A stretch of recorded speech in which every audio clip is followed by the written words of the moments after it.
सध्या पाहायला गेलं तर देशभरात काँग्रेस जनता पार्टीचं जे आहे ते किंवा तरुण असतील, पालक असतील जे आहे ते आंदोलन करताना आपल्याला पाहायला मिळत आहेत। कुणीतरी विरोधक जे आहेत ते देखील आता या आंदोलनात सहभागी होताना दिसत आहेत। आज सध्या पुण्यात देखील वंचित बहुजन आघाडीकडून जे आहे ते आंदोलन जे आहे ते करण्यात येते। खरं तर ही एक रॅली आहे भिडेवाडा जे दगडूशेठच्या समोर जो आहे त्या भिडेवाड्यापासून या रॅलीला जे आहे ते आता सुरुवात होणार आहे आणि थोड्या वेळात सुरुवात होणार आहे। आपण जाणून घेऊया काय सांगाल एकीकडे आता जे तरुण आंदोलन करत होते त्याच्यात आता विरोधक देखील उतरलेले आहेत। हे बघा, या देशामध्ये लोकशाही कुठेही राहिलेली दिसत नाही।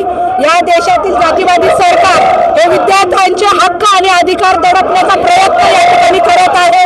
विद्यार्थ्यांचा या ठिकाणी नीटच्या एक्झामच्या माध्यमातून 20 लाख विद्यार्थ्यांचे नुकसान झालेले आहे आणि 20 ते 22 विद्यार्थ्यांनी आत्महत्या केलेली आहे। जर आपण या विद्यार्थ्यांच्या हक्क आणि अधिकारांसाठी आज लढणार नाही तर उद्या कधीही हा दिवस आपल्यासाठी चांगला दिवस येणार नाही।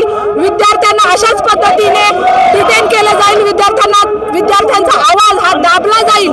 परंतु वंचित बहुजन आघाडीचे राष्ट्रीय अध्यक्ष आदरणीय नेते बाळासाहेब आंबेडकर हे कदापि या विद्यार्थ्यांचा हक्क मारू देणार नाही। या विद्यार्थ्यांना कधीही अन्यायात ठेवणार नाही। त्यांच्यावर जो जंतर मंतर या ठिकाणी लाठीचार्ज झाला त्या लाठीचार्ज मध्ये अतिशय अमानवीय कृत्य करण्यात आलेलं आहे। त्या ठिकाणी मुलींना अक्षरशः पोलीस जे जेंट्स पोलीस होते त्यांनी मारलेलं आहे, त्यांना अगदी छातीवर पण दाबलेलं आहे। अशा पद्धतीने पोलीस प्रशासन हे या ठिकाणी विद्यार्थ्यांचा आवाज दाबण्याचा प्रयत्न करत आहे। वंचित बघायला गेले तर वेगवेगळे पोस्टर घेऊन पण इथे उभे आहेत।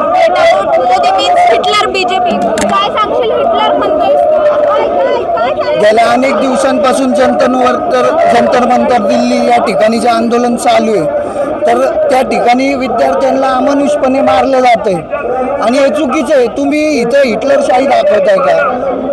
ही लोकशाही आहे, तुम्ही इथं विद्यार्थ्यांना मारताय का? तर हे चुकीचं आहे आणि त्यासाठी आम्ही हे दाखवतोय की मोदी हा हिटलर सारखं करायला लागला। अशा प्रकारचे पोस्टर्स पाहायला मिळतील किंवा मोदी हटाओ देश बचाओ किंवा धर्मेंद्र प्रधान राजीनामा दो अशा प्रकारचे पोस्टर्स जे आहेत ते सध्या इथे धडकल्याचं आपल्याला पाहायला मिळते। दगडूशेठच्या समोर जो